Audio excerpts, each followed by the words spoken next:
I'm your host, Welcome 23. You're joining me for Witness, Bodyguard Romance, Chapter 27, Edge of Darkness. There's a loud ringing sound in your ears from the crash as you squint to see through the cracked windshield.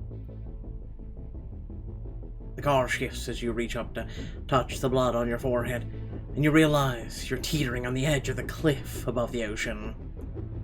Oh god, this can't be happening. Yes, it can. Please let it happen. You tear your gaze from the gun on the floor beneath the driver's seat to the broken glass above it. Cassian lays face down on the grass some distance away from the car, his body unmoving. A sob rips its way out of your throat. Cassian? Avoiding the curved, warped metal of the door, you reach for its handle. Carefully try and open it. Try to move as little as possible. You slowly pull the handle on the door. Please open. But it doesn't budge, keeping you sealed inside.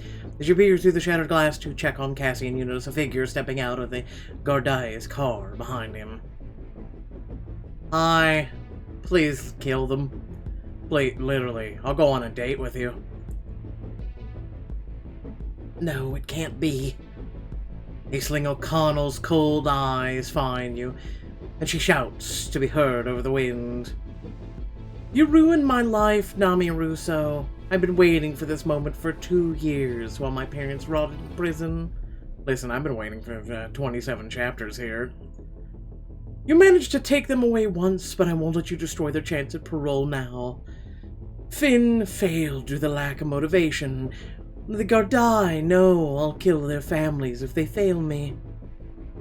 She turns to get back in the car, calling out over her shoulder at Cassian, whose fingers twitch as he regains consciousness.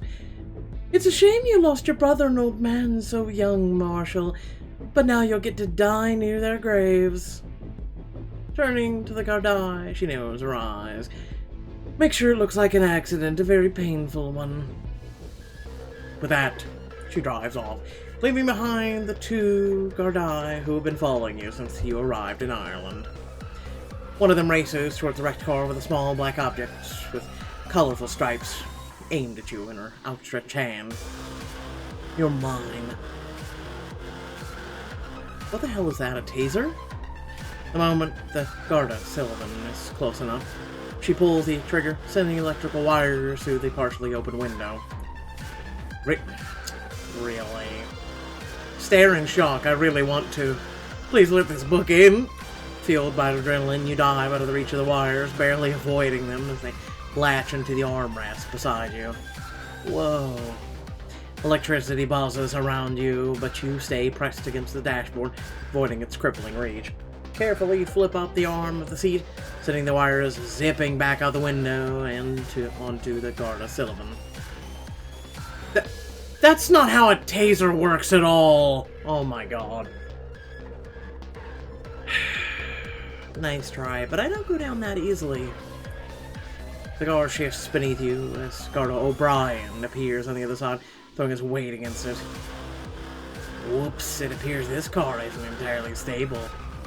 Please, Brian, if we've ever done anything to you, please stand it.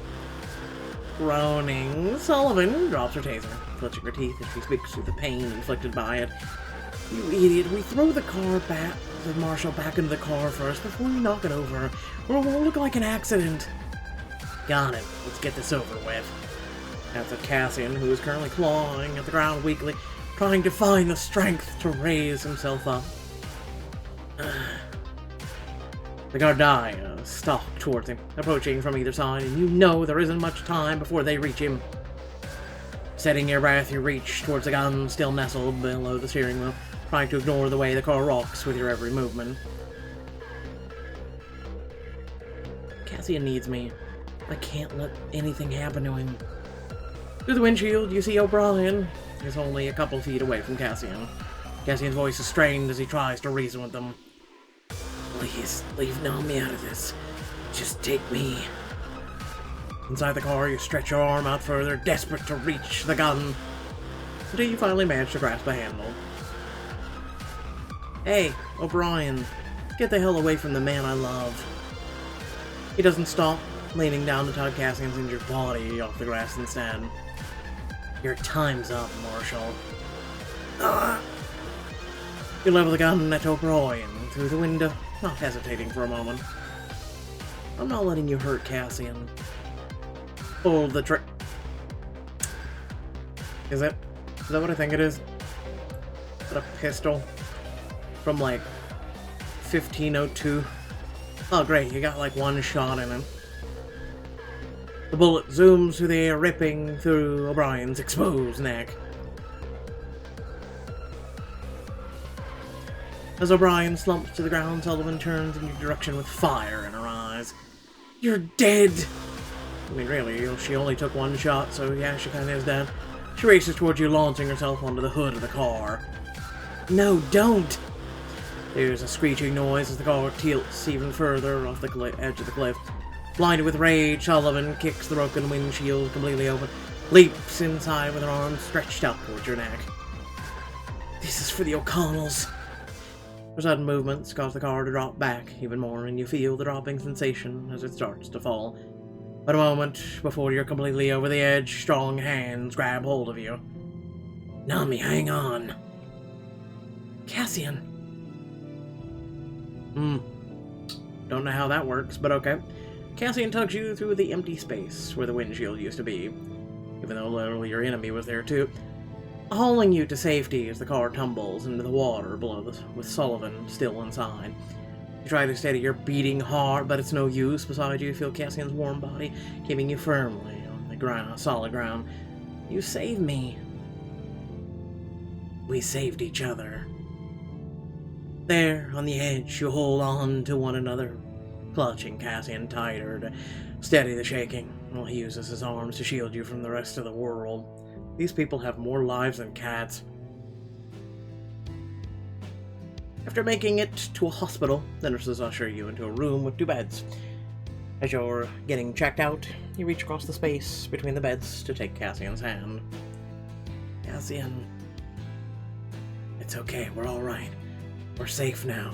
Hey, want to do it in the hospital bed for 20 diamonds?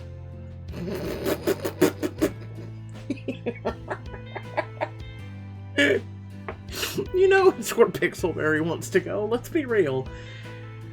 You hold hands of silence as the nurses bandage up. You have your cuts and write stuff down in your charts. After a while, they tell you to get some rest and leave the room. You lean back against the pillows, closing your eyes for a moment and taking a deep breath. Nami, how are you feeling? Like I got hit by a car and almost murdered? No, I mean, you killed that Gardaya. I know it was in self-defense, but it's still a big deal. Cassian's right. I do want to talk to him about all this. I'm just afraid of what he'll think if I tell him what's really going on in my head. But if anyone can understand how I'm feeling right now, it would be Cassian, right? So, you want to talk about him? Tell him for 18 diamonds you have no regrets. Jesus. You roll over in bed, only wincing a little to look Cassian in the eyes. Honestly, after everything that's happened to the O'Connells and everything we've been through here, I mean, it was all terrifying and beyond anything I'd ever thought I'd have to go through. Of course, the last couple of weeks have been a whirlwind of danger, fear, and death, and that's what we have experienced in Nantucket. You forgot the Mount Chickawawa, that's 90%. Exactly, that's why I think I haven't freaked out about killing the Cardaya. I don't regret it. They would have killed us both if I hadn't. I'm sure once I've had some time to process, I might feel, more than just relief, but I would have done anything to save you, Cassian. Cassian bites his lip as he struggles a bit to get out of bed and makes his way to yours. You move over so he'll have room to lay down with you. You settle into Cassian's arms, resting your head on his chest. You realize how much you needed this comfort. And I knew Nami, but I never would have wished the burden on you. Taking a life as well, it changes you. I know you'll be there to see me through it every step of the way. Cassian nods and places a kiss on your hair as you cling to each other. You lay together in silence, allowing the peace and quiet to wash over you. Eventually, Cassian returns to his own bed and you adjust your pillows to be more comfortable. Cassian tries to stifle a yawn and leans a little further back in his bed. The nurses are right. We should try and take it easy. Cassian gives your hand one last squeeze before releasing it. You lay back in your own bed, trying to relax. You hear Cassian's slow and even breathing within a few minutes, but you feel wide awake. How can he be asleep after everything that's happened? I have no idea. Because he's a U.S. Marshal and he's killed more people than you can probably ever think of. You try and get comfortable in the stiff hospital bed, but it's no use. Noise from next to you draws your attention.